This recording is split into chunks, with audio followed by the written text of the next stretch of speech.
Good morning, everyone, and welcome to this County Council meeting for December 19th, 2024. I officially call this meeting to order and ask the clerk to note the starting time is 9:01 a.m. At this time, I'd like you to bow your heads, please, for a moment of reflection.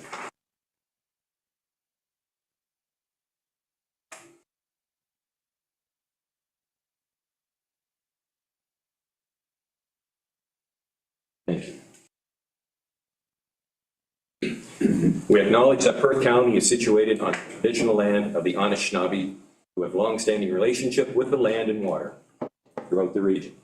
We honor and respect the history, languages, and culture of the diverse, Indigenous, Métis, and Inuit people who call this territory home.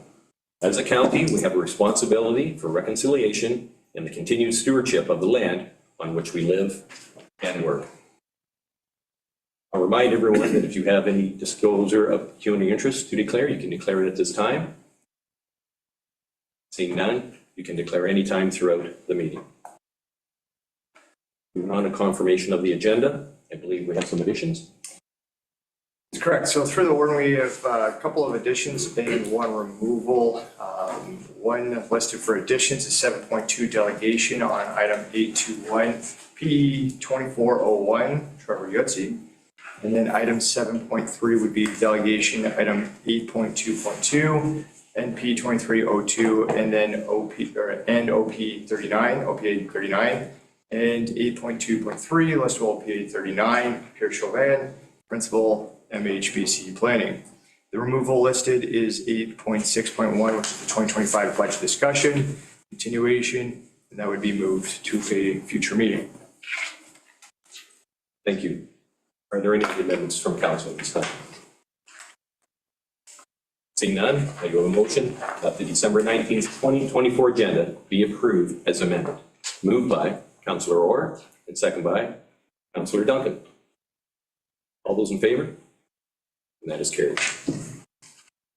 Move on to item 6 on our agenda, the consent agenda. We do have, I believe, 25 items on the consent agenda. Does any council member wish to pull anything?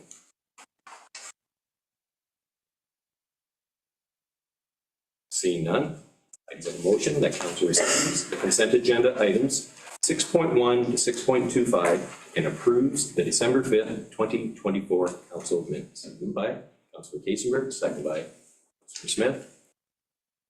All those in favor? That is carried. Thank you.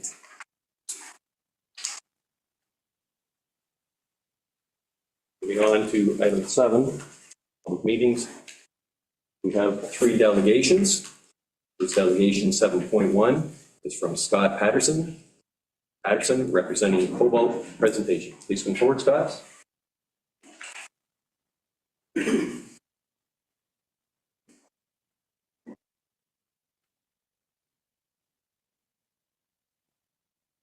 Morning, Council.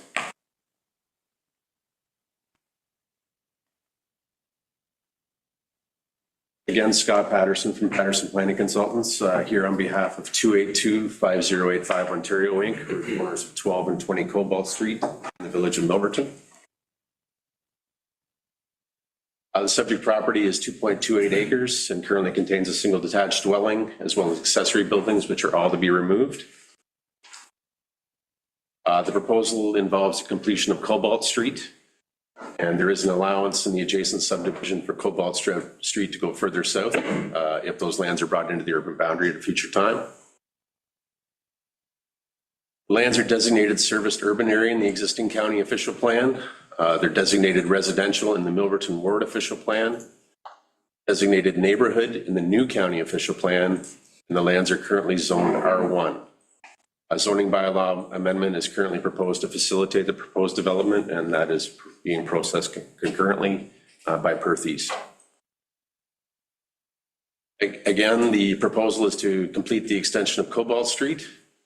The draft plan before the county today is to create 7 blocks, which would then be developed with street fronting townhouses. The townhouses are proposed in smaller groupings, including 2 blocks of 5 units and 5 blocks of 3 units. A site-specific R3 zoning is proposed for each block to permit the development of the townhouses. And the zoning bylaw amendment requests site specifics to reduce side yard setbacks, reduce lot widths, increase lot coverage, and limit the building height. For example, the current zoning is the R3 zoning typically requires 7-meter wide units, and the developer is proposing 6.37-meter wide units to take advantage of the available space. This is the draft plan that was submitted. There are 7 blocks, and again, the extension of Cobalt Street. Each of the blocks would be developed with street fronting townhouses, and that development would look like this. So along Q Street at the bottom of the screen are 2 blocks of 5 townhouses, proposed to be 2 stories in height. As you go further north, each of the blocks would contain three blocks or units of 3. Again, 2-story townhouses. The 2 blocks at the top of the screen on each side, my client was proposing that those be bungalow townhouses, given that they're beside existing houses.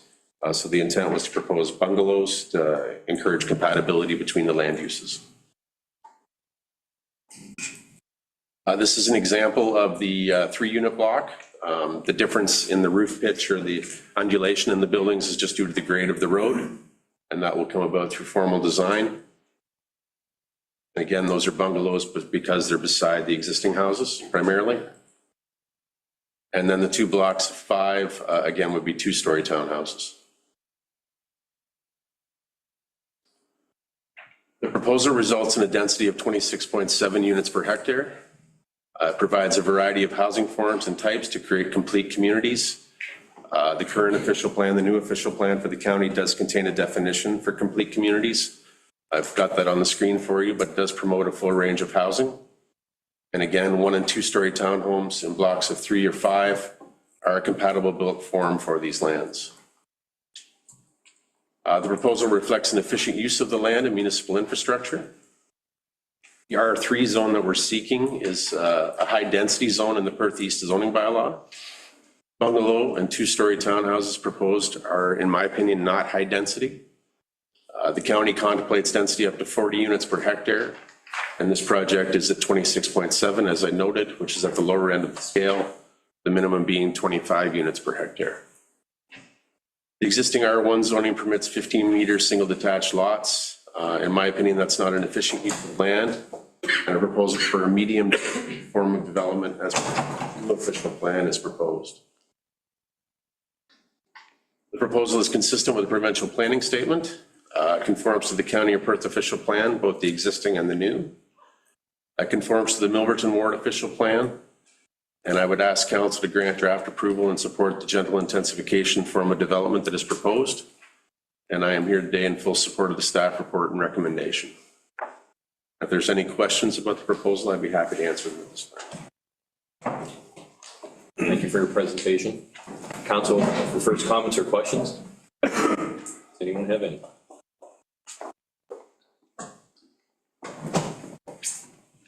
I'll give one more opportunity. Councilor Smith.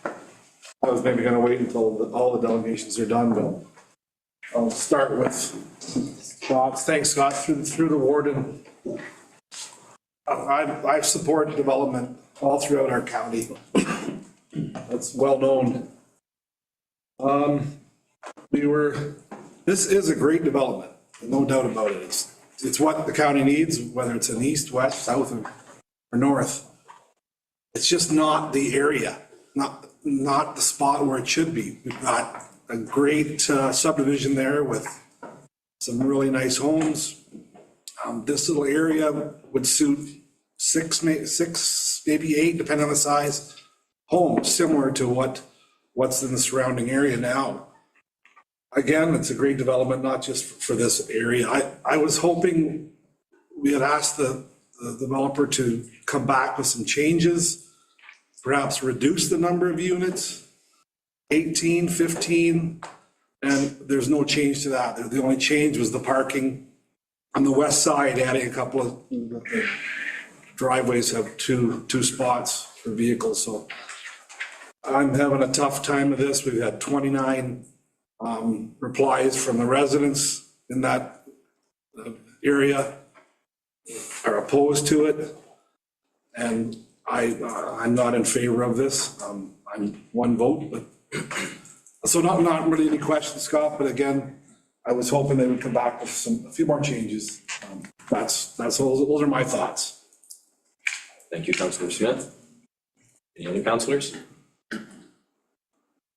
Seeing none, I do have a motion that reads as follows, that council receives a delegation on item 8.2.1, PE 24-01 from Scott Patterson, Principal Patterson Planning Consultants, Inc. Moved by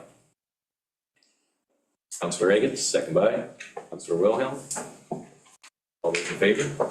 That is carried. Thank you. Moving on our agenda, 7.2, we do have a delegation from Trevor Yitzi. Please come forward.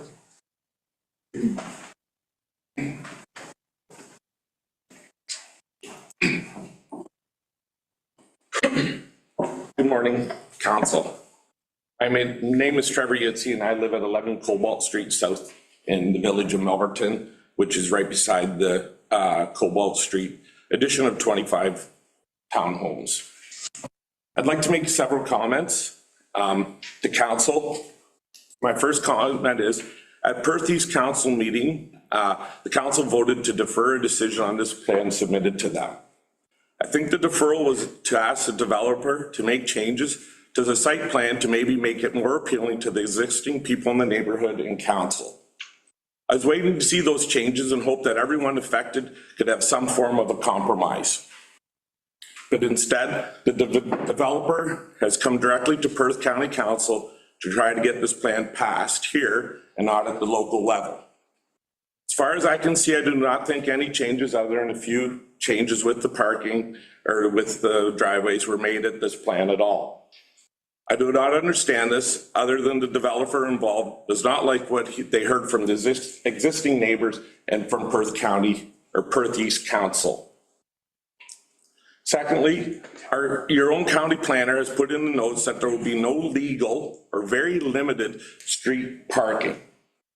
I'm sure with 25 townhomes, street parking will be needed to have extra household cars that do not fit in driveways or when owners have visitors.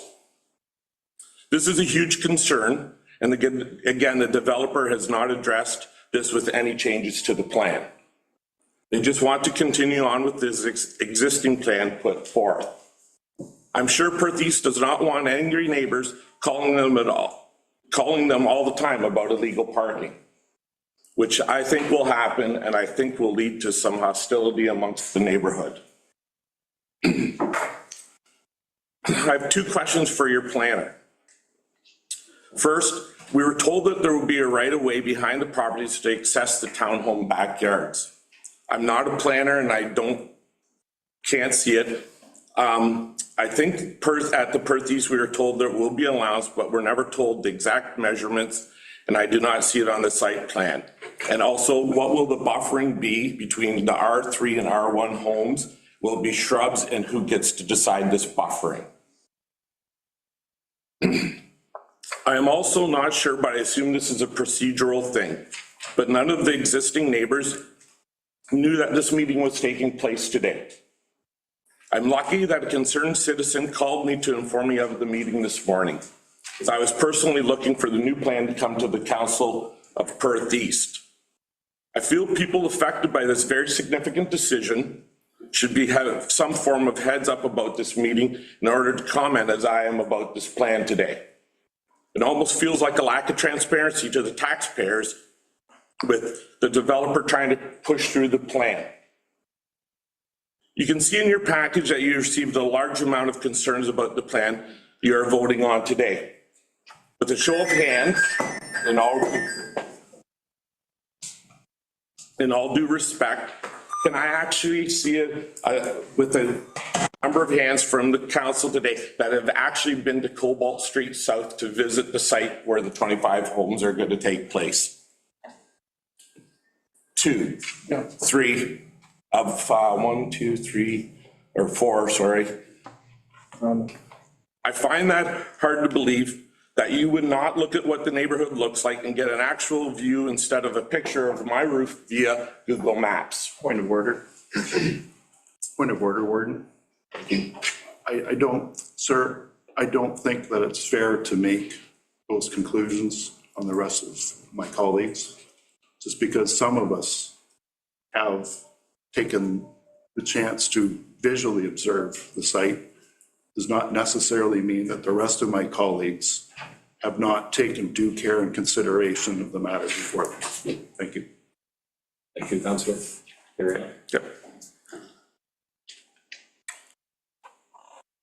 If you would come and see, you would see what the neighborhood looks like and see that it all has. We're an existing subdivision with this finishing off with 25 townhomes, which does not suit what's in the neighborhood.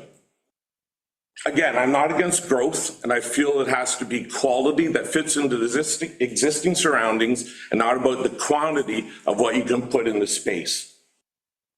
With no changes to the plan that was brought forth originally, and the fact that they felt like they had to bypass Perth East Council and try to get it passed here today, I feel it was best said by Councillor Bob McMillan at the Perth East meeting that greed is part of what's going on here today.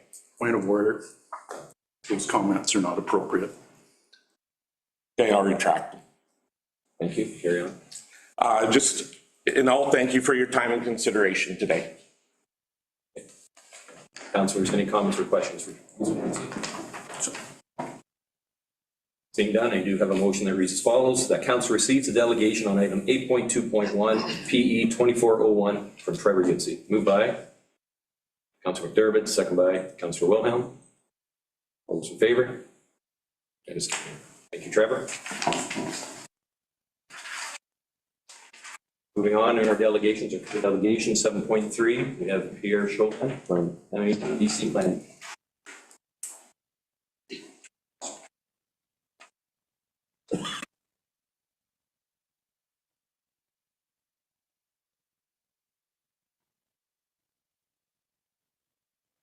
Hello, Council. My name is Pierre Chauvin with MHBC Planning, here on behalf of Macomb Developments, and here with respect to items 8.1,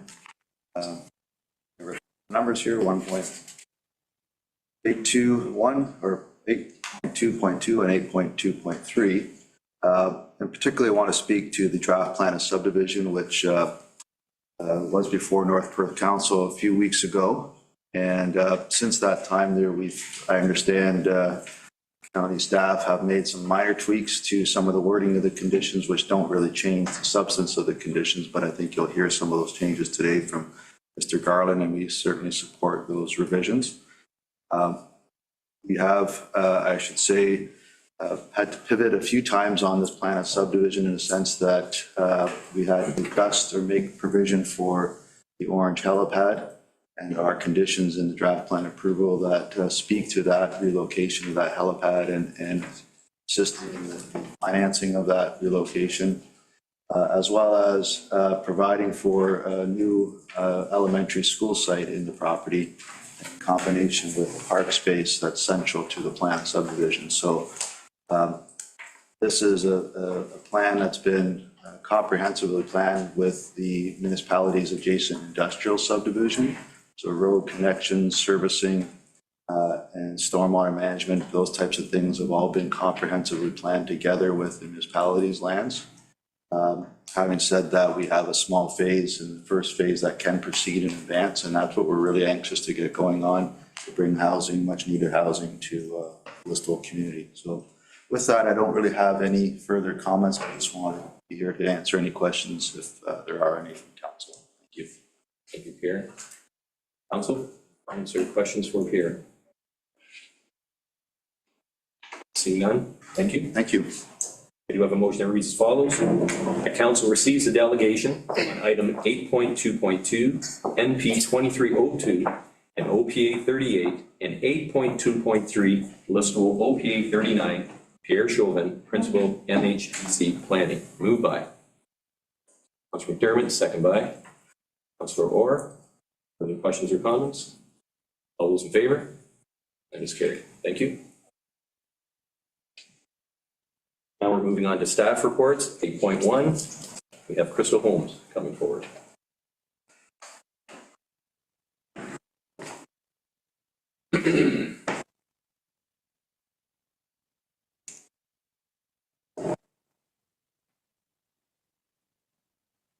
Right, good morning, Warden Kellum and members of County Council. The report before you outlines changes made to 2 policies. The first is HR reimbursement of expenses policy and corporate credit card policy.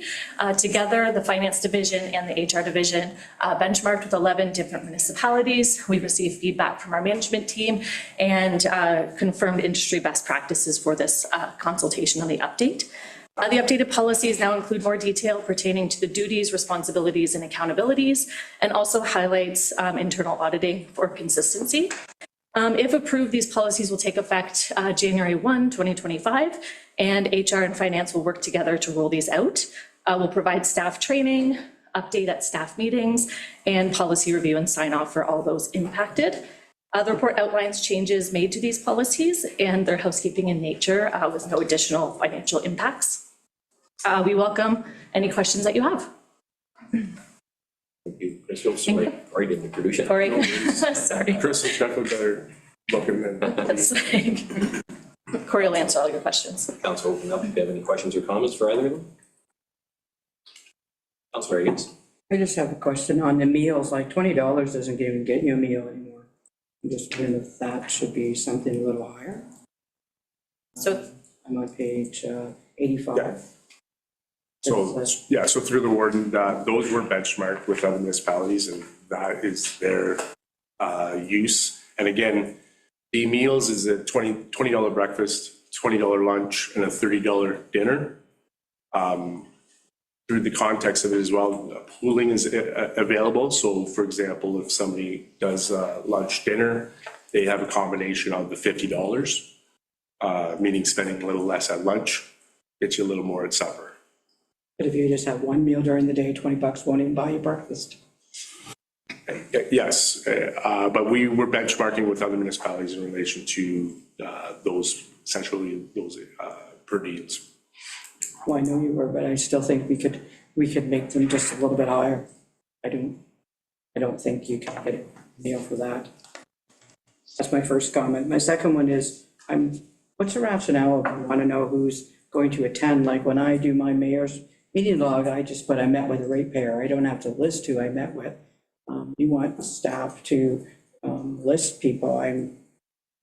Is there lack of trust here, or what's going on? I'm just confused why we need to know. They're responsible enough to have a card. I'm sure they're responsible enough to decide who's going to who they're taking out and who they're not. And anybody can do an FOI and they can find out that information. So to me, that's kind of against the Privacy Act, that you're going to list people's names in there, who they're taking out or what's going on.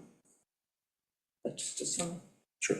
Okay, so through the warden, it would just allow for more transparency as to who was at that meeting. This wouldn't apply to certain hospitality events, but more along the lines of if it's a meeting or a lunch meeting and someone was picking up that tab internally.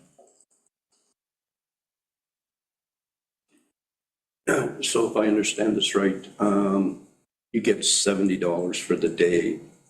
So could you, for supper, use all your $70 for that day? Through the warden, if your day was morning till night, covering both breakfast, lunch, and dinner, and you did not pay anything for breakfast and lunch, you would have $70 allotted for dinner. Okay, no, was my point, that you could, you had $70, you could spend it any way you wanted during the day. Councilor Kasenberg. I agree with Councillor Eggett's first question and commentary thereof. I think that it is increasingly difficult to acquire breakfast and lunch for $20. And certainly I have taken note of that as a person who frankly is a fan of fast food. So even in the fast food environment, it's pretty hard pressed to hit those targets at this point. My sort of pushback to staff on this is that maybe you've benchmarked it, but maybe we're all wrong. And so I would suggest that this council does need to have a look at those, especially the breakfast and lunch meals, although increasingly it's difficult to get a reasonable dinner meal for $30. Thank you. Could I have a recommendation then from either of you, if you want to amend this? I would make breakfast at least 25 and lunch 25 and dinner 35. Seconder? Kasenberg, any other comments from council? Mackenzie? I think my colleagues' points are probably well taken, although the only time that you would probably have 3 meals involved would be if you're at a conference or a convention. And most of the time they're provided at that time. You may not get a dinner at night, but certainly if it was a breakfast, it would be provided, and dinner quite often is provided. So we're maybe reading a little bit more into this than what we need to be, but I don't have a problem if you want to adjust them to be more appropriate. Thank you. So we do have a motion on the floor. It's duly seconded. Any other comments from council? Before we take a vote, I'll just read it out. Sure. So through the warden, just for clarity's sake, that the motion would be the council receives the reimbursement expenses and corporate credit card policy updates report. And then council approves the reimbursement of expenses and corporate credit card policy updates amended to increase the allowances for breakfast to $25, lunch to $25, and dinner to $35. Thank you. Are you both happy with that? Okay, I'll call the vote. All those in favor? That is carried. Thank you. Thank you for your input. Moving on to 8.2.1, we have Jeff Bannon. Draft subdivision, E2401.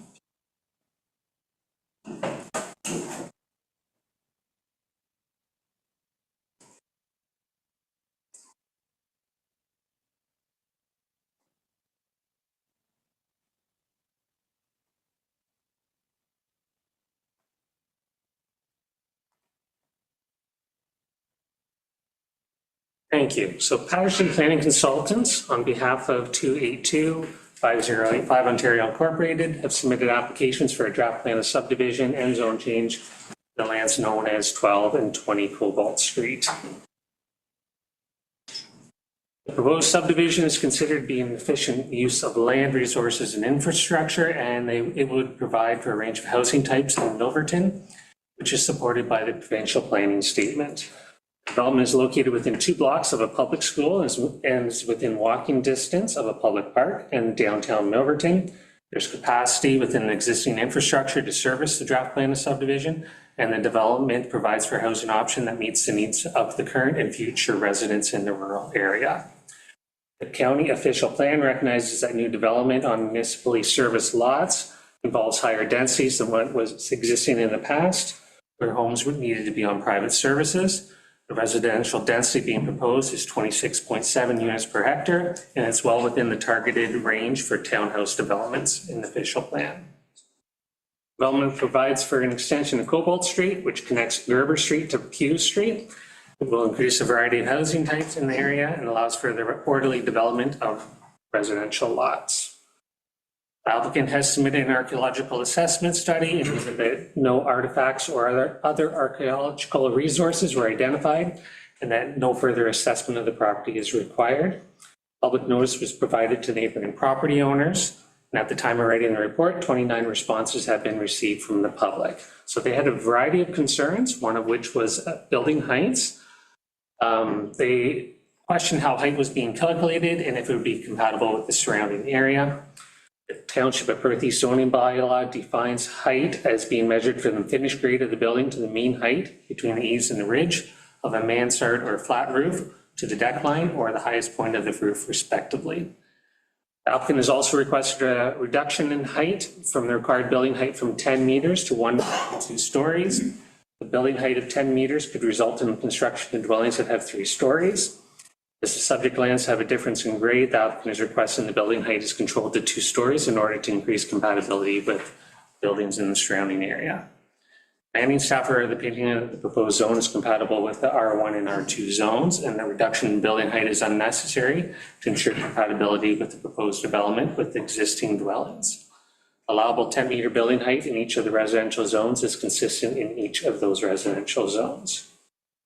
Traffic and safety, the applicant has submitted a traffic letter concluding that no off-site transportation improvements are needed to support the development. Additional 25 townhouse dwelling units is not expected to create concerns with traffic or safety of pedestrians in the neighborhood.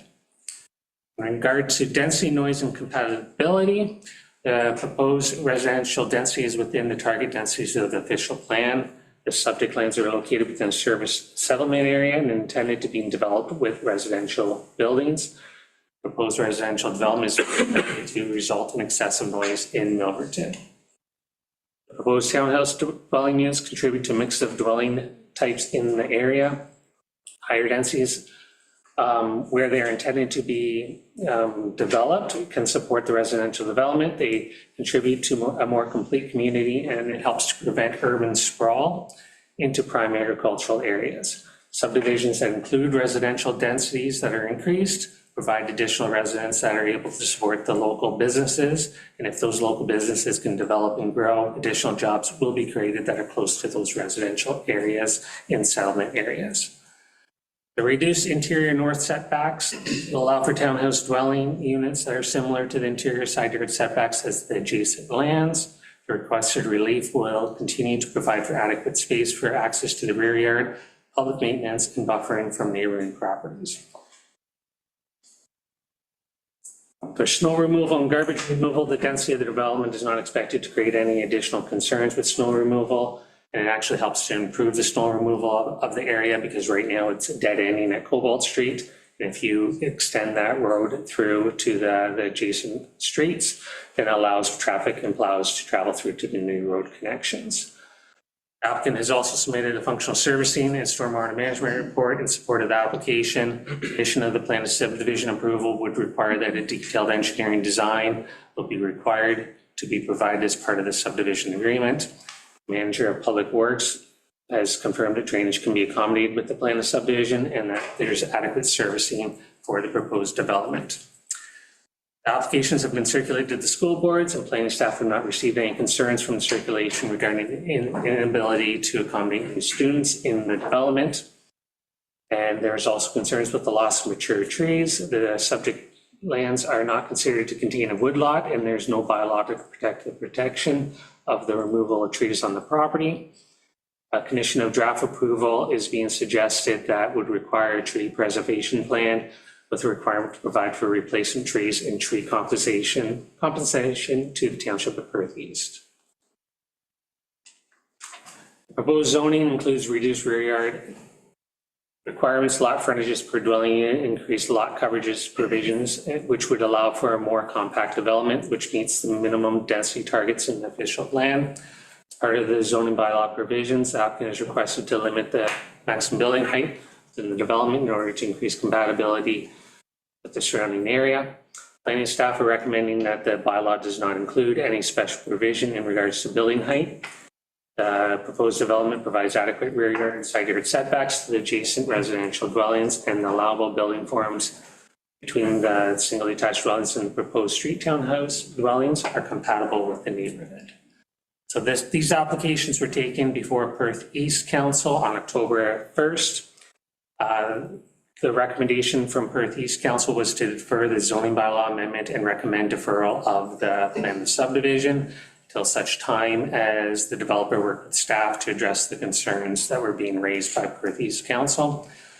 The applicant has asked that we bring forward the plan of subdivision to Perth County Council to make a decision today, and then we would go back to Perth East Council for a recommendation on the rezoning component. Planning staff are opinion that the development proposal of 25 townhouse units represents an abuse of the underutilized lands and existing infrastructure, and we are supportive of the plan of subdivision approval. There is one additional condition that we have provided the wording to the county clerk that we'd like to see included if council decided to approve the plan of subdivision. And that is that prior to the final approval, the owner developer shall remove all existing structures from the subject lands to the satisfaction of the Township of Perth East. The applicant is accepting of that condition. In regards to the previous delegation questions that were before us today.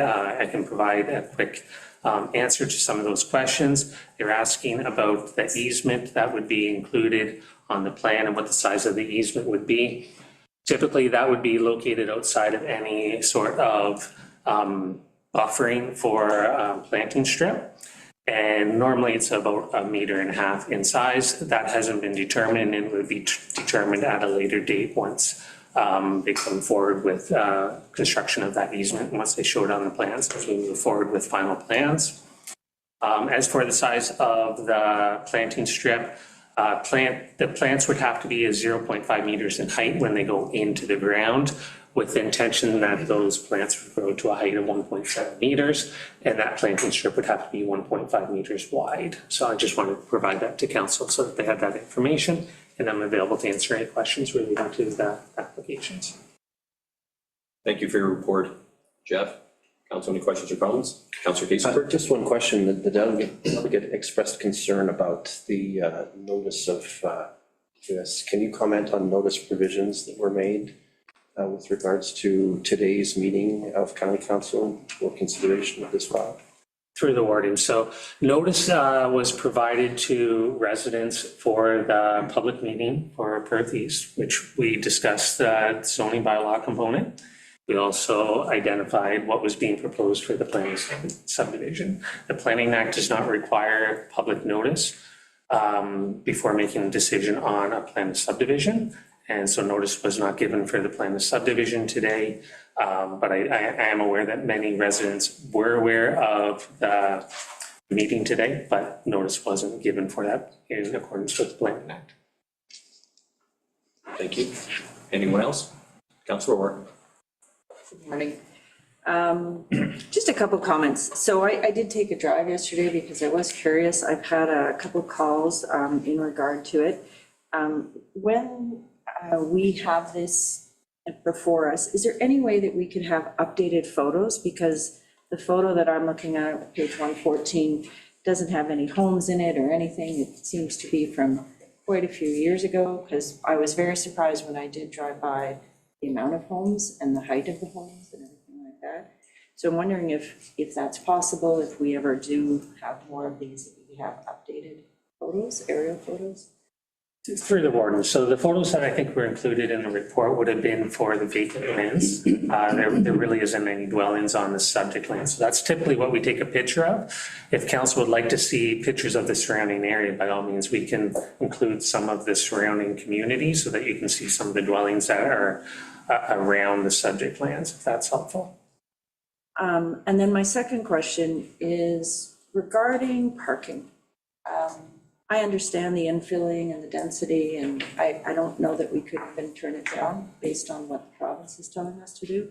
But if we choose to approve this today, does it go back to Perth East and they can decide on parking?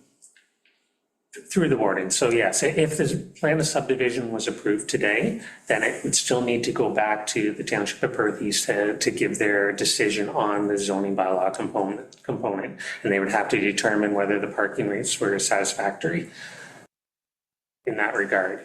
The zoning bylaw in Perth East allows for on-street parking, but you need to be 1.5 meters away from any driveway.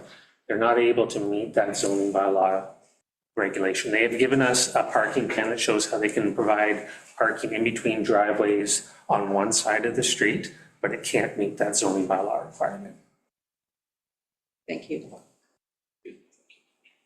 Councillor McDermott. Yeah, no, I think this would be a really great plan if it was in a new subdivision.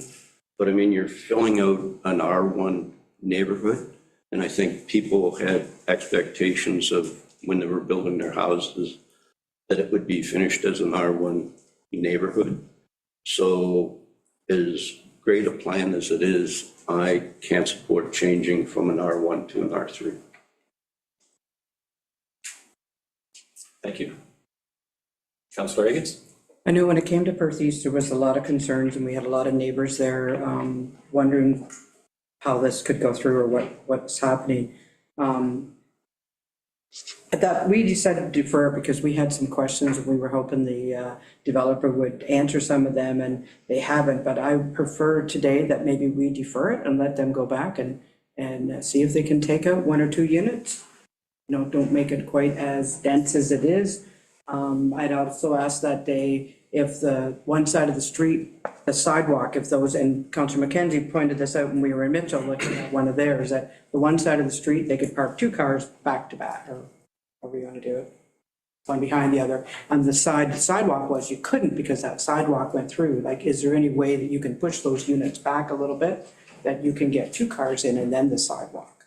So I think that would, then people would actually have 3 spots to park, garage, and 2 in the driveway. We all know the garage will never see a car in it, but it might someday in some places. But I'm just wondering maybe if that's the route county council should go to address some of those issues. Maybe Jeff can elaborate some more on that. Like, when we take it back to the Perth East, we're only doing the zoning part, right? So as far as changing what's gonna go in the subdivision, that's done here today. Is that correct? Yeah, through the warden, so the plan of subdivision is being dealt with today, so that's going to take into account the number of units and the density of the development. How they situate those dwellings on the property is another matter. So if Perth East Council would be taking that into consideration, and if you wanted to further reduce the rear yard setback so that you could provide additional parking at the front of each of those dwelling units, you could deal with that through that zoning bylaw at Perth East Council. The number of units is something that would have to be considered today or be considered in front of county council. So if you were looking to have them remove units, you wouldn't do that through Perth East Township Council. You'd have to deal with that today through the plan of subdivision process. Thank you. Councillor Smith. Yeah, as I mentioned in the earlier, during the public meeting, again, I'm for development. Great development, just not in this area. We were again open for changes, so to Councillor Aggitz's comments about deferring, that would be my vote, I guess, would be to defer, to have the proponent to come back with a reduced number of units. And perhaps, as the planner mentioned, if we have to reduce the rear yards to get more up front, more parking, so be it. But I think we deferred this to have the planner, or to have the proponent come back with something different.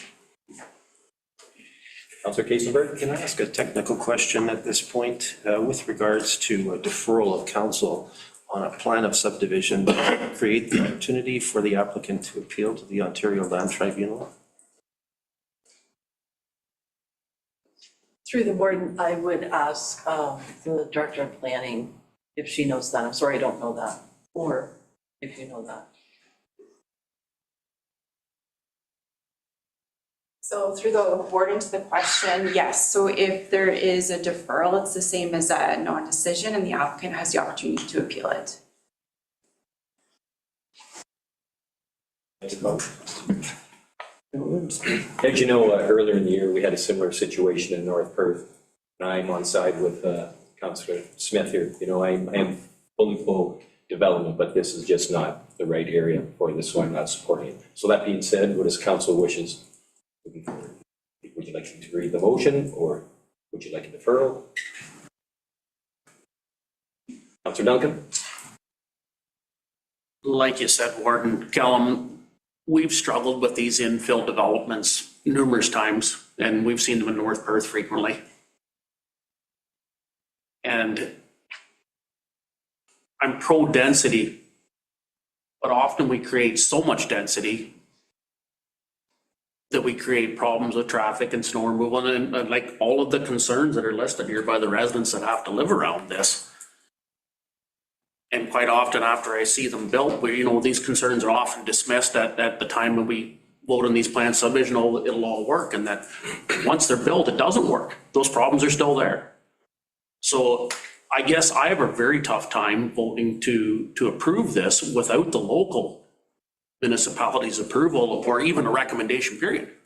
Like they haven't said yay or nay. So I have a hard time with that when the people that should be providing a recommendation to us haven't yet.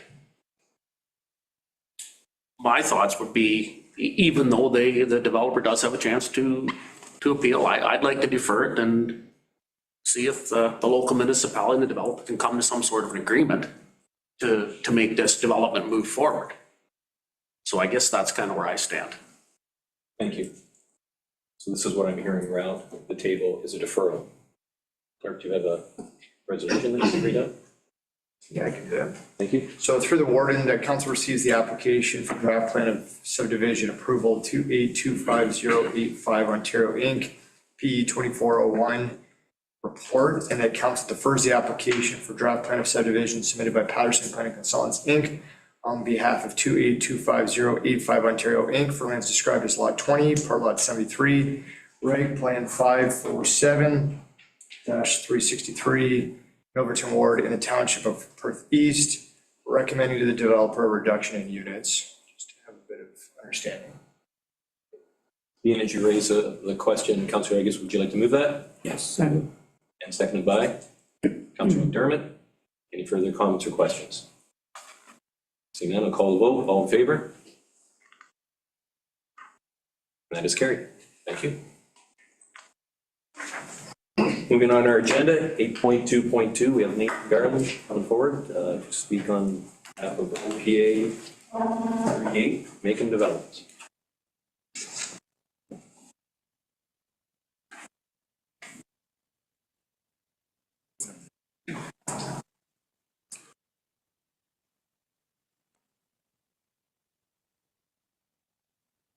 Thank you, Warden Kellum and members of North Perth Council.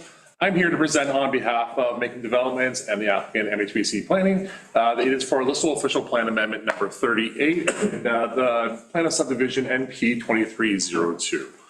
This is located at the northern end of Listowel, just shown on the mapping there, directly adjacent to the next application as well too. So just an idea of the plan of subdivision. So the subdivision does enter from the north, or from the south end at Walton there. Just to give you an idea of the lots. So the subject lands are broken down to approximately 4 phases.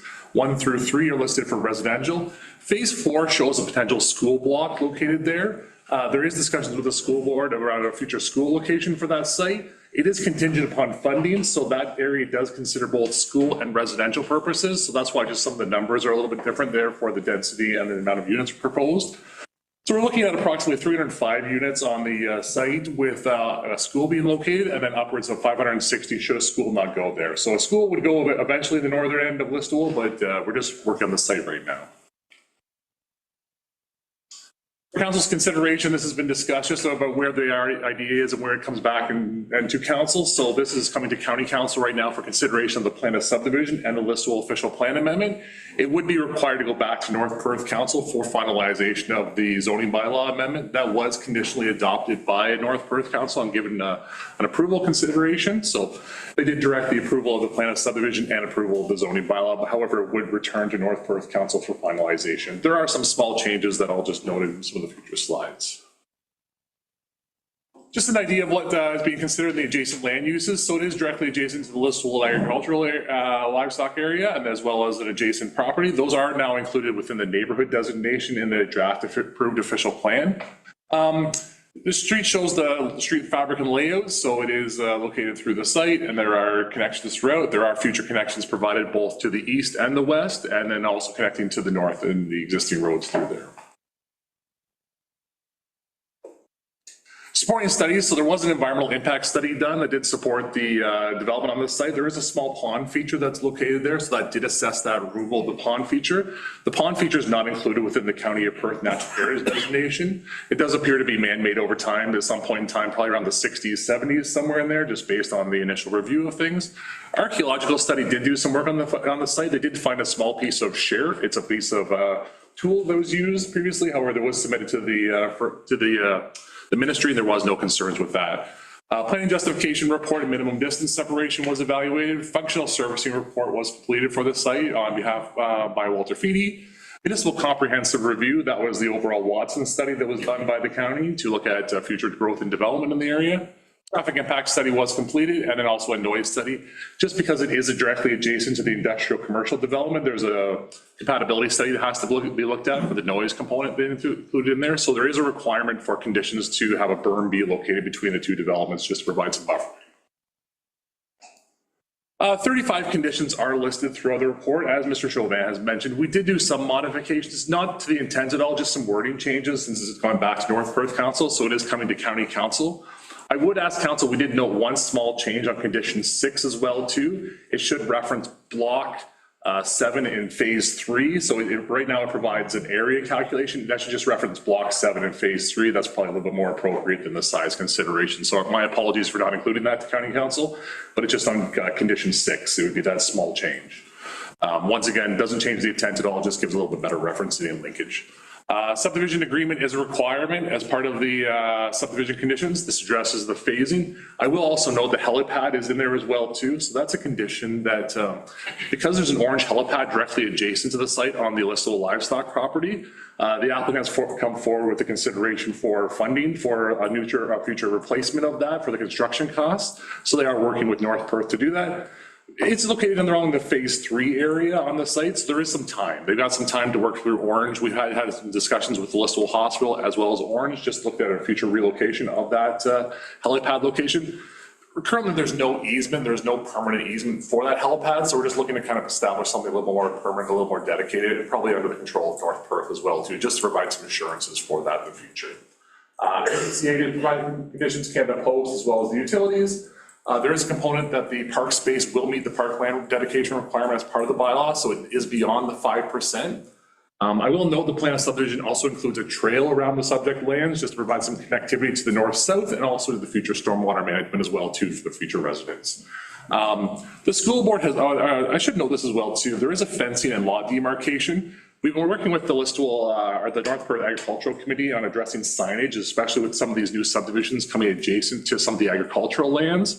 Just making sure there is signage for the future residents going in there to identify that that's an active farm directly adjacent to them to provide some awareness as well as part of that. So that's part of this condition as well too, the applicant would be required to establish that.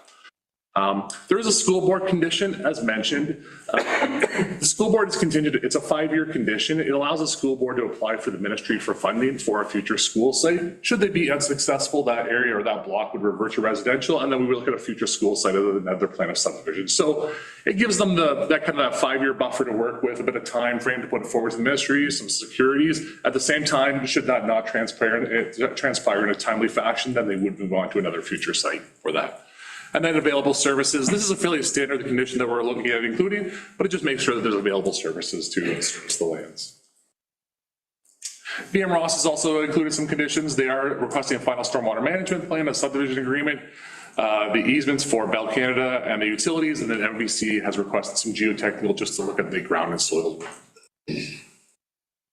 Just a couple pictures from the inner and surrounding areas. So that one's a view of line 87 looking towards the east.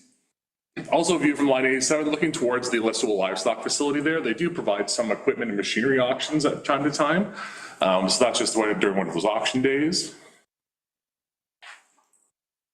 Land's looking to the south, so there is a condition to remove the buildings subject to when the phase happens. So those people can still enjoy that house, live in it until the future phase comes in phase 3 typically. Once phase 3 comes around, then that would be the request to remove those buildings, but they can remain as is in place. And then there's just a future connection to the Walton Avenue towards the south and north. And that is a paved street. It's just kind of big. It's just gravel right now where the turnaround bulb is located, so that would be paved all the way through. Some of the concerns and comments expressed previously and currently are around the pond removal, the previous concerns around the Listowel livestock, and then the helipad location. Let's go over those right now. The pond request, we have replied to the individual. They haven't gotten back to us. We did give them a response saying that there was an environmental impact study that was done, as well as the Conservation Authority had provided clearance on that pond. So the pond's located between the two properties, both the North Perth property and the Macomb property. EIS was done to evaluate this site. There's no species at risk, no species of significance on the site. So they're not removing a potentially rare or threatened habitat or impacting that. It's not a regionally significant pond, so it doesn't provide any kind of regional wildlife habitat or anything to that effect. It's not a large feature, it's a fairly small feature. There is some consideration for turtle enhancement in the future stormwater pond, so they would look at replicating some enhancement features within the stormwater pond, which is proposed on the North Perth property, which I'll address in the next presentation, as well as some additional wildlife enhancements. So that's just the 1954 photo. It doesn't show it shows there's a small depression there that it's hard to see on this picture, unfortunately. However, the current pond shows it's much larger there, so that's where there was indicated that it might have been cleaned out or dug out at one point in time. I'm not sure for the purpose or what. Listowel Livestock is located directly adjacent to the site, and there has been discussions in relation to that. So they are approximately 87 meters from the western property edge, and then 100 and, I apologize, I can't read that. It's 100 plus meters on the southern end. There is a consideration request in the zoning bylaw to actually put a holding provision around that land as well too, to address the helipad. The helipad is also located right there as well too. So that's the helipad location. So that does also impact the potential expansion. So addressing the helipad provides some opportunity if they ever choose to expand, probably towards the south. They would still be required to go through site plan approval. So that's also additional consideration for buffering. The requirements will be to have fencing all the way around here as well too. So there's a requirement to have fencing as well as that agricultural demarcation as well too, just to give some awareness of folks going in there for the potential future. I would note as well too that the livestock facilities aren't actually included in the MDS discussion, so they don't look at the MDS, the manual, as part of a livestock facility and provide a firm setback, so that's why it wasn't included in there as well too. This deals with the helipad location and discussion. So as mentioned, there's the helipad right there. The holding zone go around here. Just for council's consideration, this would probably actually, in discussions with the applicant, move to an R5H zone as well too, just so that gives future residents an idea that there is some residential going in there in the future and address the future, that they don't have to go through another rezoning again. They would look at and this would go back to North Perth Council. But there would be a holding zone located all the way around here, and as well as this property as well too, just to make sure that the development doesn't happen until a future helipad site is located. So we just make sure that service is available to the emergency services in the area, and before that would move forward. So it would have to go back to North Perth Council again to have that holding lifted. The school's discussion and site. So the school board did request that the site be located. They were satisfied with the subject location, size, etc. So they were satisfied with that. There is a condition that 5 years be included in there. That's as part of the subdivision agreement. So that's one of the conditions proposed. The block size is about 5.1 acres in size, and it is directly adjacent to the park block as well too. So there's some nice congruity to that as well. Subject to funding and timing, as the school board has mentioned. I know North Perth's this was just mentioned at North Perth Council, but for council's consideration, they're going through an accommodation review for the northern part of Listowel. So this school board site does not impact that. This is not contingent upon the timing of this. It's a completely separate matter altogether. And then the school would be multiple years away. I think they would have to apply for the ministry. It's contingent upon their funding. Affordable and attainable housing was discussed with the applicant as well too, and this is the consideration they brought forward. So they are proposing a $400 per unit basis for affordable housing to be contributed toward the North Perth CIP. There is a provision in the draft plan conditions that this $400 be included. There's also a proration fee, so just to deal with inflation and things like that over the next number of years. And it's linked to registration, so it does look at inflation over the number of years should some things take some time. ARUs are also possible throughout the site and zoning. There's a diversity of housing densities, so there are some larger blocks, some row houses, some townhouses considered, as well as single families. So there's a diversity of housing being considered as well too. And then just for council's consideration, there are a number of different, I'll say, multi-tier approach to housing and addressing affordable housing in the North Perth area. We're trying a couple different things. So policy summary, it does meet the County of Perth official plan. It is included in the settlement area. It is being proposed to be included in the residential and also institutional consideration for the Listowel official plan. North Perth Council did support it at their December 2nd, 2024 council meeting for the subdivision, the zoning, and the Listowel official plan amendment. And therefore, it is my recommendation that the County Council approve Listowel official plan amendment 38 and that the County of Perth Council approve NP 2302. And I'm happy to address or answer any questions at this time. Thank you for your report, Nathan. Council, first questions are up. Okay. Councilor McDermott. To the word. The $400, is that something you pay once on a property, or is it something you pay over multiple years. Through the warden, I believe the intent, it is subject to an agreement with North Perth, so I don't know if we've kind of got down to that nitty gritty and how they're going to do it. But it would be intended to be around registration time. So once that phase is registered, then that's when that $400 would kick in per unit basis. A one-time pay. It's a one-time fee only, yeah. It's not a yearly thing or anything like that. It's just a one-time at registration when that moves forward. Just kind of a new thing. Yeah, it is a new thing, absolutely. Thank you. Any other comments or questions? One comment through you, Gordon, and thanks, Nathan, for the in-depth report, the details and so forth. It's just a comment. It's just ironic that the natural area is devoid of any dead ash trees. Like, they're going to be taking out healthy growth. And I understand it's a man-made pond feature and there's no regulations. You identified there's no species at risk. It's not a regulated area. It's not a protected area.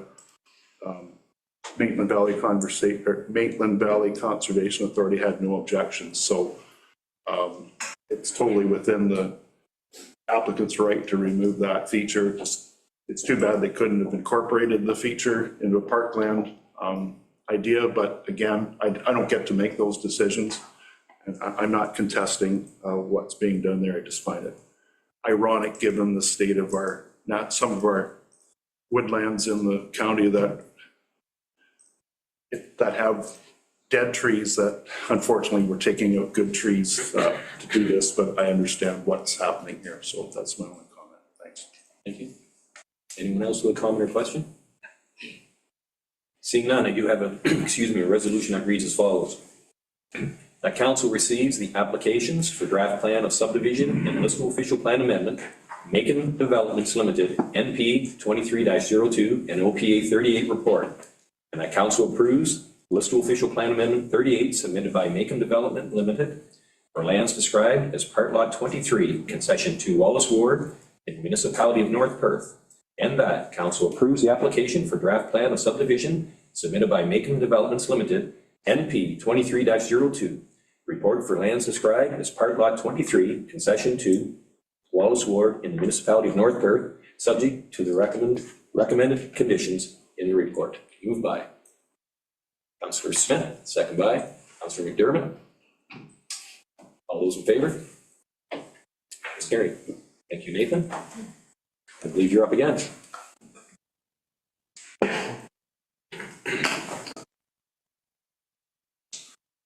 Thank you again, Warden Callum and members of council. Just skipping the next property over, so this is directly adjacent to this, though I will be somewhat of a repeat, so I won't try to highlight too many things as I've already discussed a number of them. So this is on behalf of Municipality North Perth and MHBC Planning Limited. It is in regards to listable official plan amendment number 39.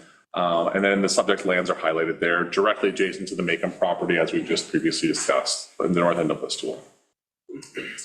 So for council's consideration, this is the listable official plan amendment stage. So this will return to county council for consideration of the plan of subdivision at a future date. Currently, they're just going through some changes with MTO at this time. So that's some of the hold up in discussion.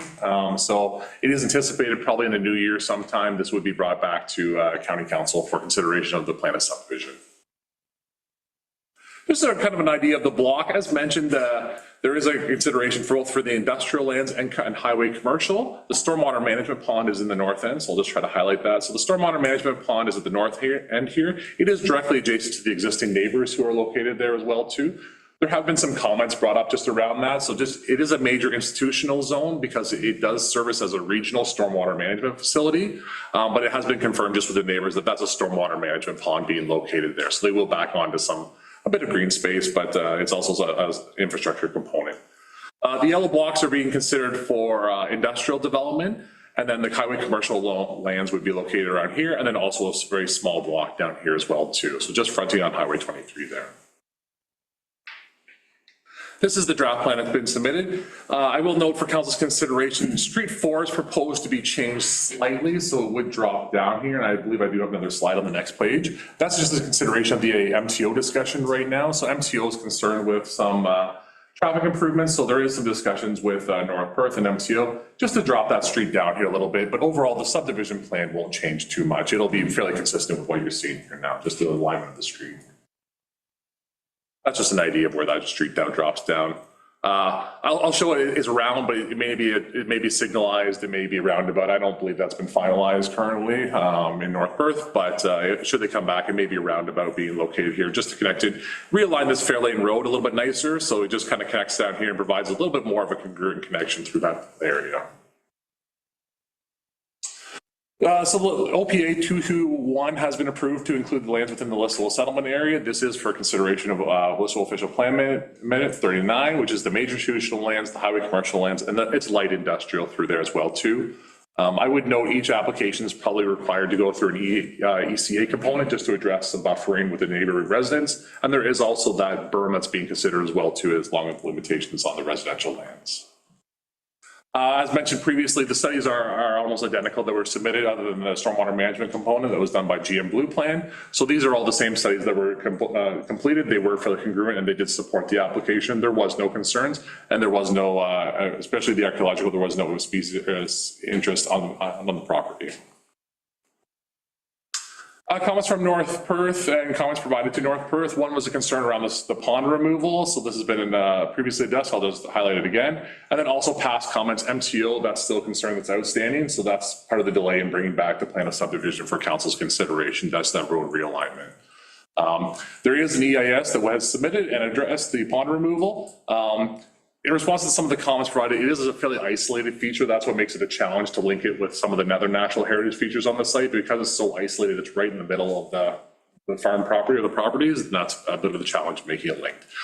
There would be a future revision to the draft plan as to address Street 4. Just some of the pictures of the land. So this was when it's looking from Highway 23. It's located through here. You can see a bit of the treat area. That's that pond removal area. So it does have some growth and some willows around the outskirts of the pond, so the very pond edge kind of thing. There was growing up there. It wasn't a large enough block to be included within, I'll say, the treat or the tree covered component. So it is fairly isolated through there. And then there is some earthworks going on at the south end of the property as well too. Some planning comments. This area was included within the Northeast listable master servicing plan. So they did look at a master servicing plan. There will be a future pumping station required to service a fairly large chunk of this property, just because of the topography. So there is some challenges in meeting the, I'll say, servicing components. So that is contingent upon a future pumping station being included in there. The draft Perth County official plan has included the area for highway, commercial, industrial, and within the neighborhood components on the making plans. Supporting that amendment provided, and an official plan amendment was previously approved at County Council for the settlement area. And then, as mentioned as well, too, there's the servicing challenges with some of the property. Therefore, it is my recommendation that Perth County Council approve listable official plan amendment number 39, and I'm happy to address or answer any questions at this time. Thank you, Nathan. Council, any first comments or questions for Nathan? I'm seeing none. Okay, thank you. You have a resolution that reads as follows. That council receives the application for listable official plan amendment 39 submitted by the municipality of North Perth report. And that council approves listable official plan amendment 39 submitted by municipality of North Perth for lands described as part lot 24, concession 2, Wallace Ward in the municipality of North Perth. Moved by Councillor Kasenberg, second by Councillor Duncan. Further comments or questions? All those in favor? That is carried. Thank you. Moving on our agenda, economic and development. We have Meredith coming up. There's only two chairs, so Justin and Claire are here for questions. Should you have them, we'll switch out. So, good morning, everybody. So respecting that we have a very full agenda, there will be no presentation today, so we're here for questions. But before we start taking questions, I want to highlight a couple of projects. We recently reached out to our Discover More Flavor participants just to gauge an interest in a pilot program of having some Perth County branded farm stands. So to go along with our branded flags and sandwich boards. We had a very positive response. So opposed to, reaching out to our carpenters who are already extremely busy, we reached out to our school board. And yesterday, we received confirmation that we have 3 local high schools building 10 farm stands for us, which is pretty awesome. So this project falls under workforce development, youth retention, business retention, skilled trades. So we're really excited. It kind of checks a lot of boxes. And this is also funded through our Shareable Moments red funding through a MAFRA. We also currently have a business survey live until January 10th. The survey is checking in with our business community to see, if they have any needs, positive programming information, negative programming information, and then we'll use this to help guide and ensure that we are providing relevant programming for our business community. With that, Justin, myself, and Clara are here for questions. Thank you, Meredith. Council, comments or questions for the team? Councilor Higgins. I just want to say a great report. In Perth East, we can't keep ahead of the businesses and the people that want to come, so I'm sure that's due to all the work that your committee does, so we can't thank you for enough.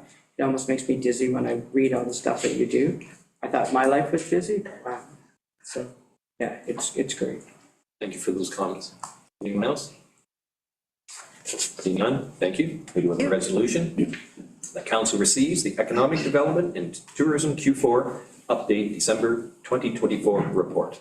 Moved by Councillor Wilhelm, second by Councillor Higgins. All those in favor? That is carried. Thank you. Moving on to corporate services. Tyler?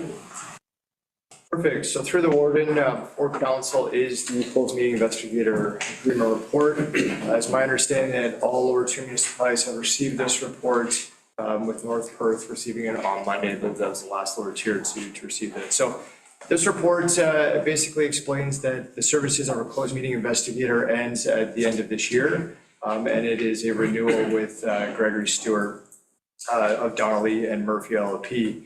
To be extended December 31st, 2026. The closed meeting investigator has not been used here at the county because there's been no request for investigations. This is a requirement in the Municipal Act to have a closed meeting investigator. Again, direct negotiation, single source purchases is identified in the report. We've worked with Gregory Stewart for many years, and this is, again, a joint effort by all lower tier municipalities and ourselves. So if there's any questions, we have to visit this time. Thank you, Tyler. Comments or questions, Tyler? Seeing none, I have a resolution. The council receives the closed meeting investigator report, and the council approves the renewal of the agreement with Gregory Stewart to serve as Perth County's closed meeting investigator until December 31st, 2026. The warden and the clerk are hereby authorized to sign and enact the agreement to appoint a municipal investigator. Moved by Councillor Kasenberg, second by Councillor Mackenzie. All those in favor? That's carried. Thank you. Corporate services. Welcome, Annette.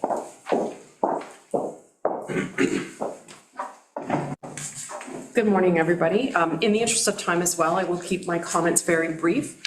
Just a couple highlights. The county's GIS team launched their light interactive map, and it has been very well received. Lots of positive feedback, so congratulations to our GIS team. The numbers for the 76th annual Perth Municipal Day, there were 87 attendees, and again, there was lots of positive feedback as related to that program. Continuing with the good news stories, our Digital Ontario site, Betty Jo is here, but I think that we've seen something like 44,000 views to date. Also, just a brief mention with regards to an incident at Archives. When exiting Archives, I can't recall the specific date, it is in the report, but staff noticed a strong smell of natural gas outside the back door. It was investigated. Staff followed Archives' disaster prevention and response plan. Staff was calm, diligent, and effective in preventing a much larger leak and any potential damage. In terms of an update for human resources, Michelle Evashak will be transitioning into her current role, from her current position as assistant to prosecutor to the prosecutor for Perth County. Ms. Evashak has over 15 years of experience with being a prosecutor for the City of London. and also working as a paralegal for ex-copper. A few quick notes with respect to professional development and promoting the county. I was a speaker at a program for the Canadian Corporate Counsel Association as part of their in-house legal practice webinar series. And the program focused on measuring value, key performance indicators, budgeting and forecasting for municipal legal departments. And staff across the organization and in corporate services attended violence and harassment prevention training. The workshop focused on skills to enhance workplace safety, including preventative strategies, de-escalation, and heightened situational awareness. So subject to any questions, that is my report. Thank you. Council, any comments or questions? Councillor McDermott? Yeah, the new map, and it was quite impressive. Thank you. Anyone else? Councillor Chakowski? Thanks, Warden Kellum. Through you, thanks, Annette, for your report. And I just wanted to ask, first of all, we were very pleased at the large attendance at 2024 Municipal Day.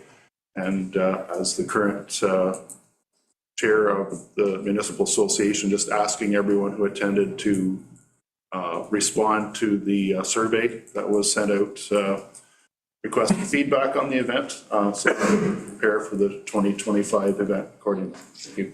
Thank you. Anyone else? Got a resolution that council receives the Corporate Services November 24 update report for information. Moved by Councillor Aggett, second by Councillor McDermott. All those in favor? That is carried. Thank you. On to IT and GIS.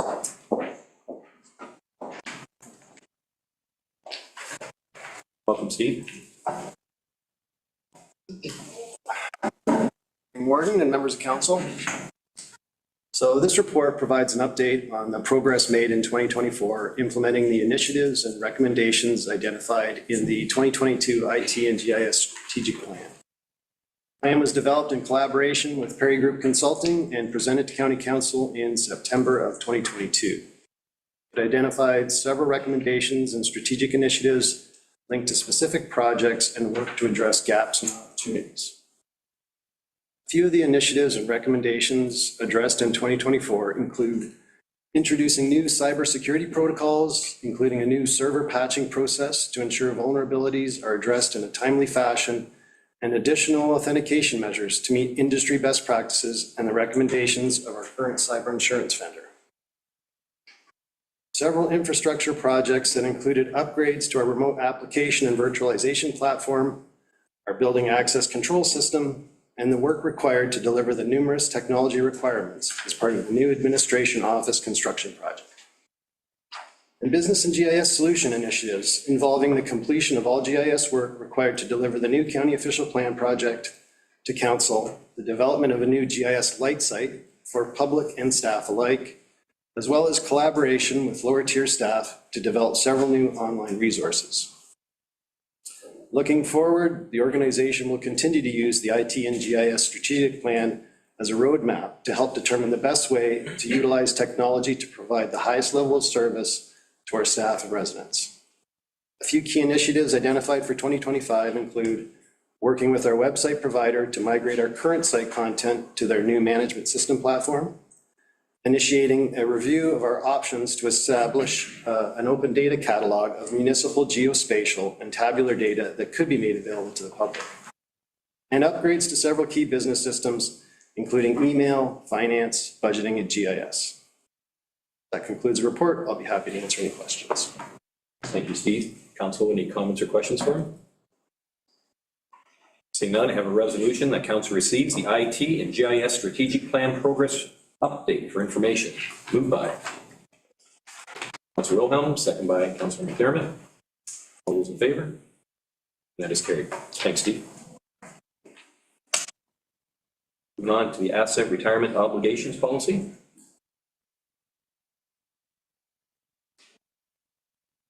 Daniel and Corey, welcome.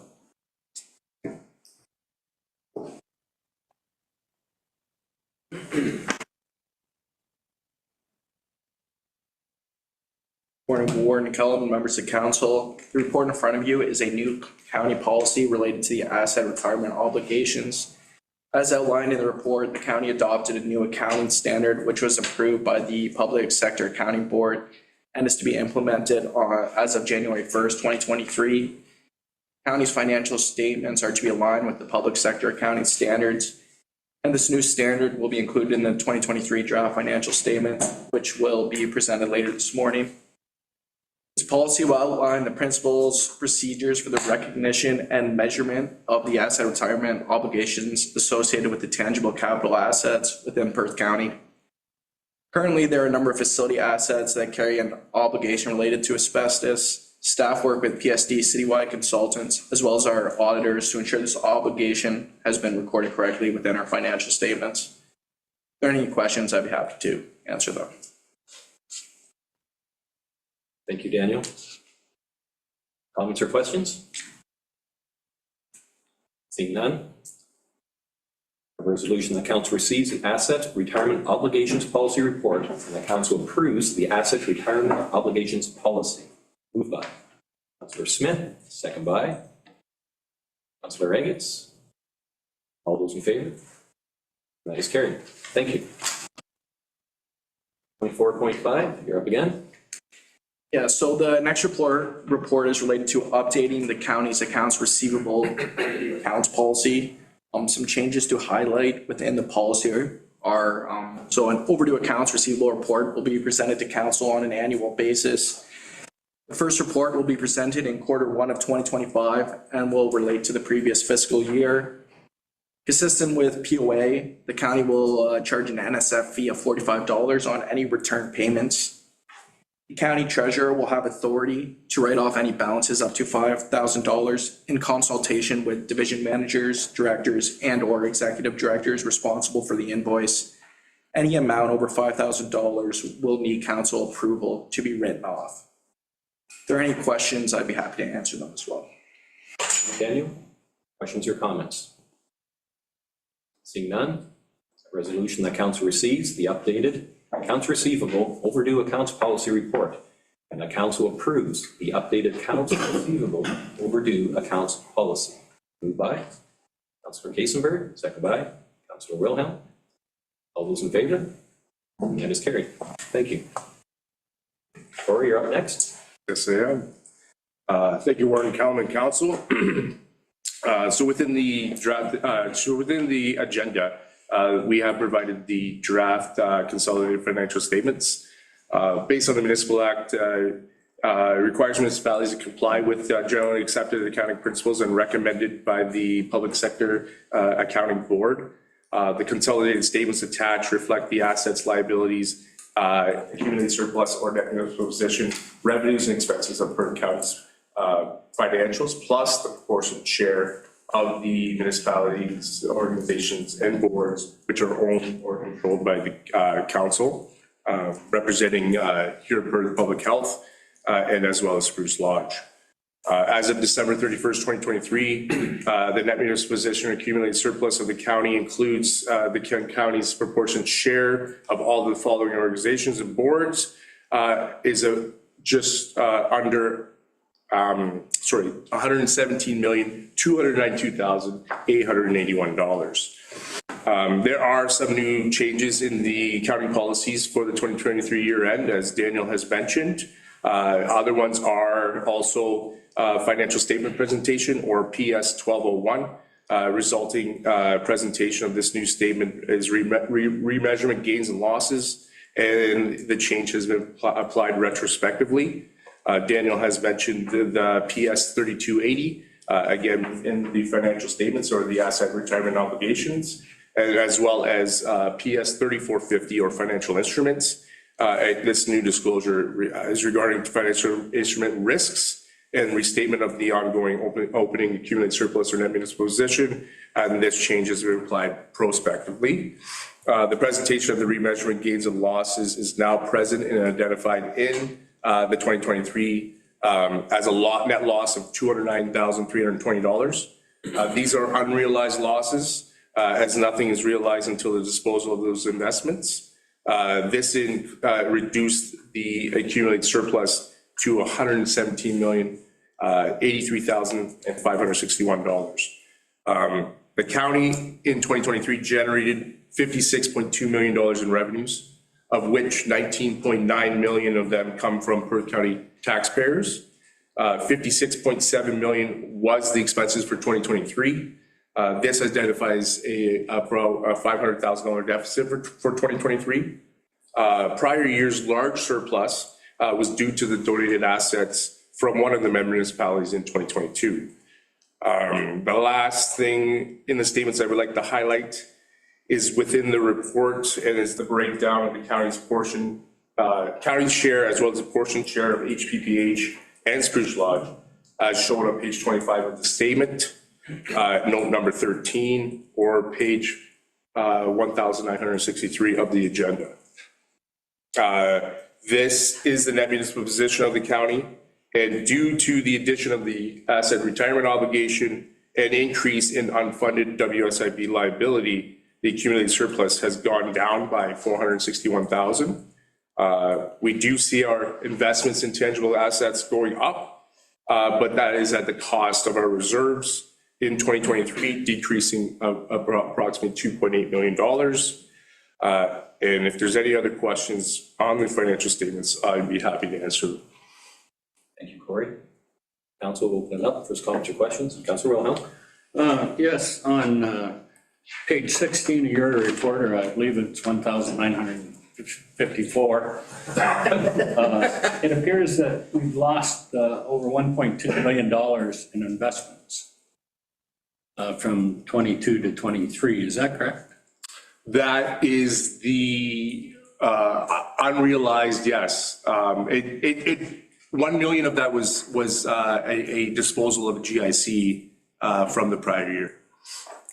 Because I would have thought they would have made a note in there. Of the disposal? Yeah.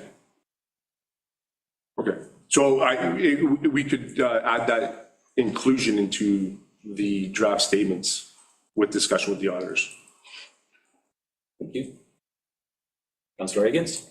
Going forward, I'm wondering if it's possible we can have the auditors look at our books a little sooner and get this report sooner. We're at the end of 24. We have 12 days and we're at the end of 24 and we're still talking about 23 and things that should be changed. To me, those things should be changed at the start of the new year. So how can we get our books audited, say, in March or April and look at these things a little sooner? Through Warden County to Councilor Eggett's, we were in the position to look at our auditing services. We were not essentially happy with their previous auditors. So back in August, you guys, council had appointed new auditors, and those auditors came on site as quickly as possible. So in the second half of this year, we could clean up 2023.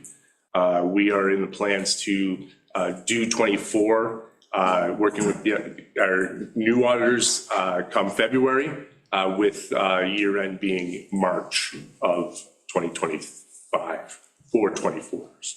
So we're in a position where we've moved up that. It was just in the component of appointing new auditors and dealing with the new auditors from our previous auditors.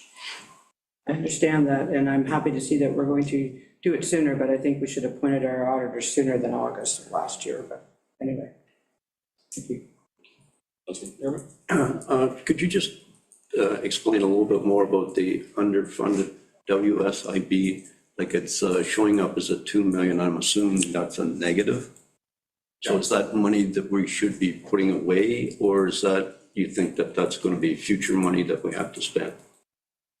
Through Warden County to Councillor McDermott's questions, that is, yes, based on the actual study related to the liability that the county has, and it nets with the reserves that we have. So from the reserves less the liability, we're in a $2.1 million essentially deficit.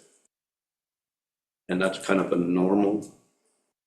For a lot of municipalities, yes. On the significant increased costs related to WSIB, for ones that are Schedule 2 essentially funding their own liability of that program. So do we still pay WSIB on our employees, right? We still pay for that? Correct. Yep. And that this is possible future liability? Yes. And we're in Schedule 2 where we pay all the costs related to WSIB claims. We don't pay a premium to WSIB. Those costs are incurred by the municipality. Thank you. Anyone else? Councillor Smith? Perhaps I missed it through the warden, to Councillor Wilhelm's point about the 1 million plus investment loss. So page 16, which is 1954. Oh, 50, yeah. So do we cash in a GIC? Because that's about $1 million less. Yeah. Okay. So GIC was cashed. Okay, where did that go? Help me. So is it the change from 22 to 23? So this is also our proportion of our shared HPPH and Spruce Lodge. So cashing out of investments in that area also impacts us as proportionate share. So we have proportionate shares of HPPHs and Spruce Lodge's investments. So those GICs, as it goes from 2.2 million to 1.2 million, so there would have been cash out at the proportionate share of the outside boards. Thank you. Anyone else? One more time, anyone else? Seeing none, have a resolution. The council receives the 2023 draft consolidated financial statement report, and that council approves the consolidated financial statements for the fiscal year ended December 31st, 2023, as audited by the firm Graham Scott Enns LLP. Moved by Councillor Wilhelm, second by Councillor McDermott. All those in favor? And that is carried. Thank you. Council, would anyone like a 5-minute comfort break? Yes. Okay, we'll have a comfort break then.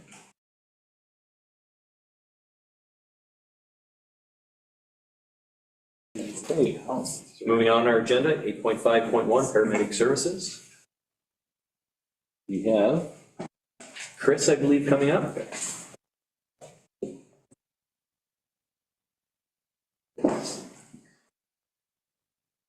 To the warden, to council, thanks for having me. Here just to give you a brief update on PAD program regionalization and our update on our program. So you all have my report, had a chance to review it. I'll just touch on the points fairly quickly for time.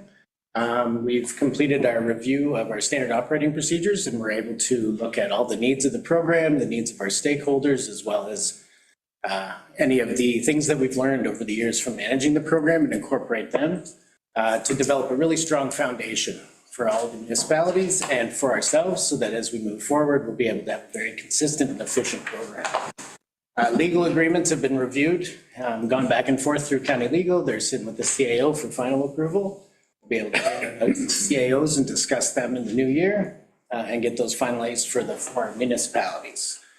As part of our RFP at the beginning of the year, one of the things I asked for from our vendors was to have a software program that helped us track all of our units and each of our facilities.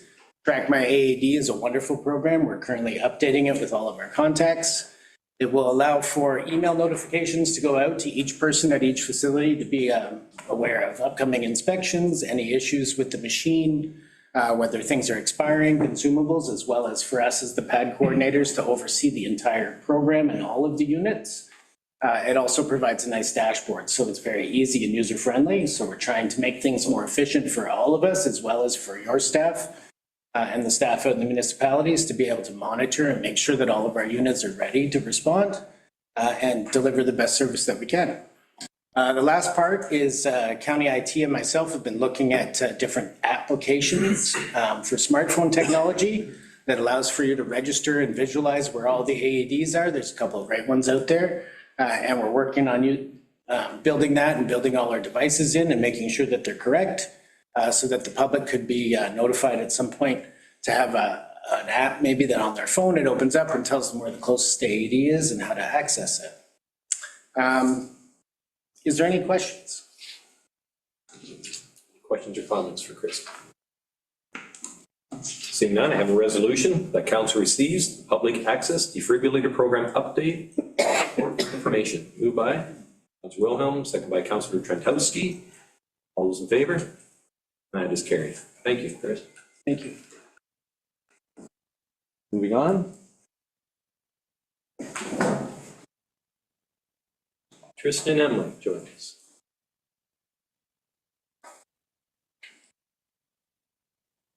Welcome, fellows.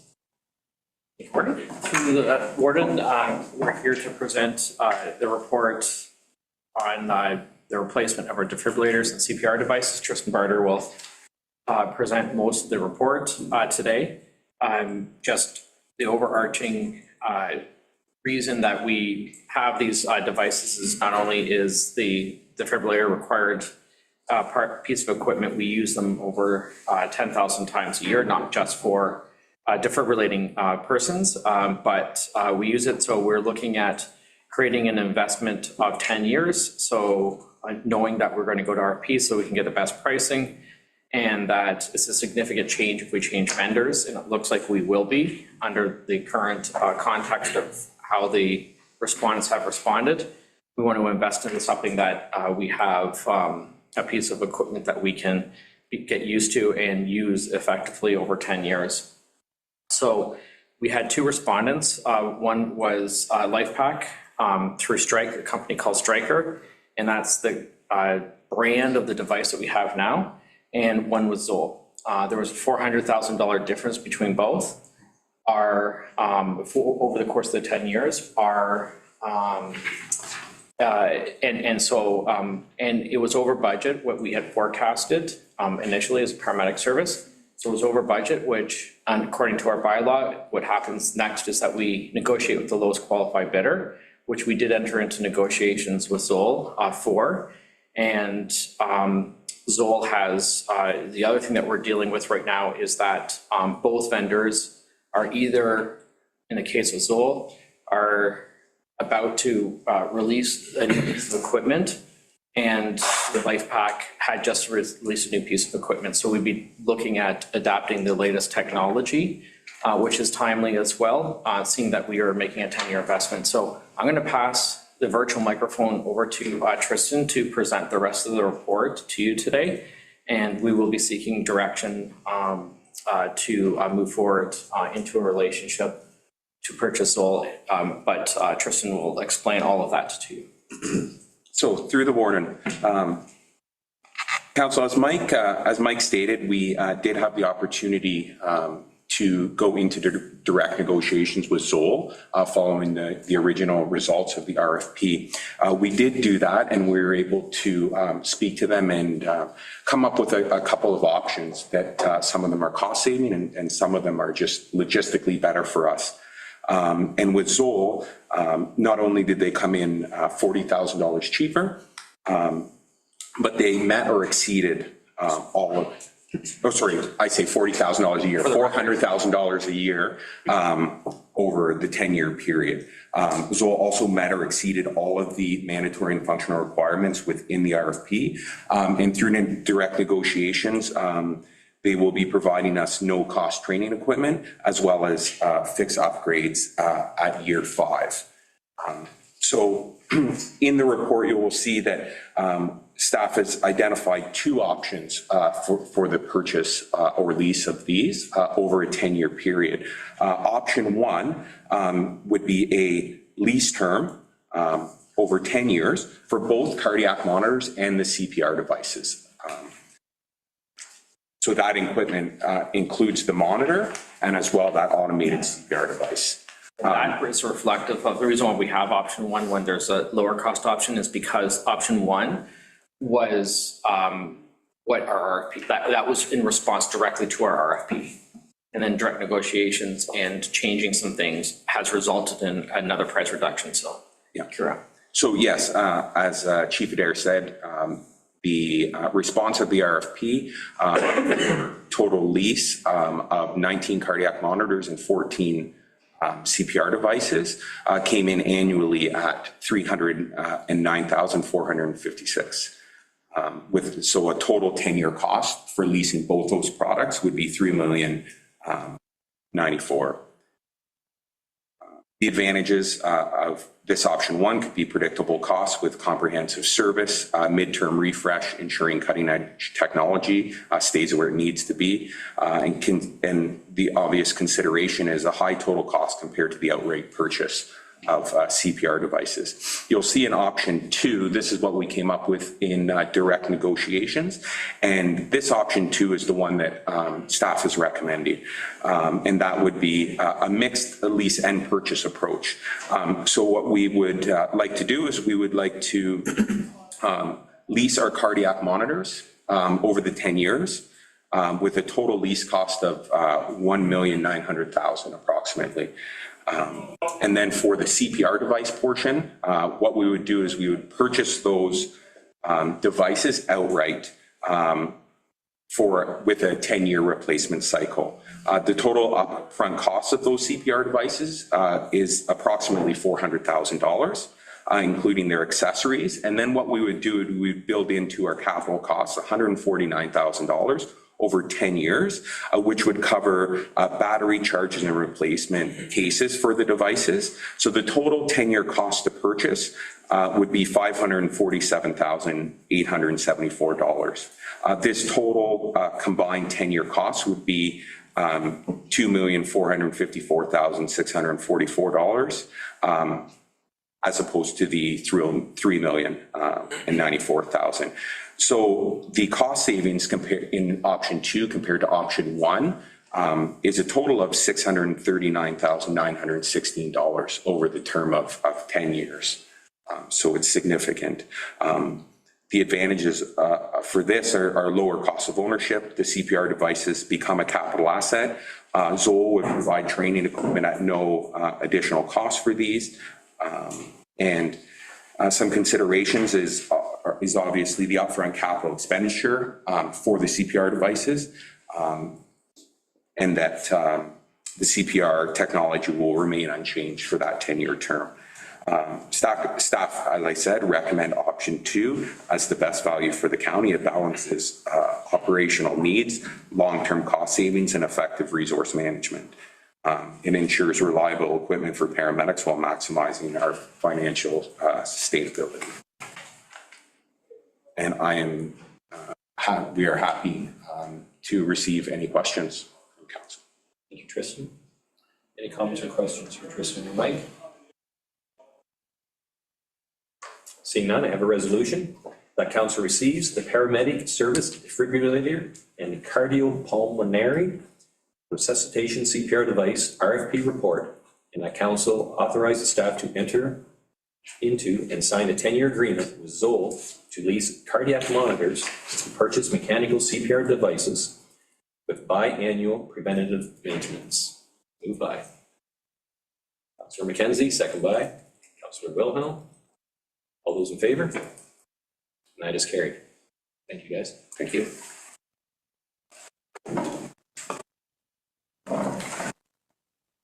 On our agenda, does any council members have a report that they would like to request from any senior staff?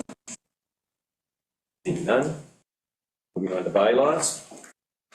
You have a bylaw. That bylaw number 4011-2024 be read first, second, and third time, and finally passed this 19th day of December 2020. Moved by Councillor Kasenberg, second by Councillor Duncan. All those in favor? It's carried. Thank you. The councillor wish to give a notice of motion? Seeing none, no other business. And councillor have an announcement they would like to make that would better the county at this time. Go ahead. Through the warden, I just wanted to take this opportunity through announcements in order to thank council for the support throughout the year on behalf of myself and the staff. And we've had a great year, a lot done. Lots of challenges come up throughout the year that we're able to address and work towards resolution on. So wanted to wish you a great holiday season and look forward to a very productive and improved service in 2025. Thank you very much. So how time goes by, and we've already reached the conclusion of another busy year. My colleagues and staff, I want to express my gratitude for all you have done this past year. I hope you all have a wonderful holiday season with your family and friends. Merry Christmas, Happy New Year, and all the best in 2025. Anyone else have an announcement? Okay, moving on, we do have a closed session report. The resolution reads as follows. Perth County Council moved into closed session at approximately 10:58 a.m. in accordance with Section 239 of the Municipal Act SO 2001, C25 as amended, to consider a matter pertaining to negotiations, a matter pertaining to negotiations, and a matter pertaining to negotiations. There you go, taken on by the CEO. Moved by Councillor McDermott, second by Councillor Rohr. All those in favor? That is carried.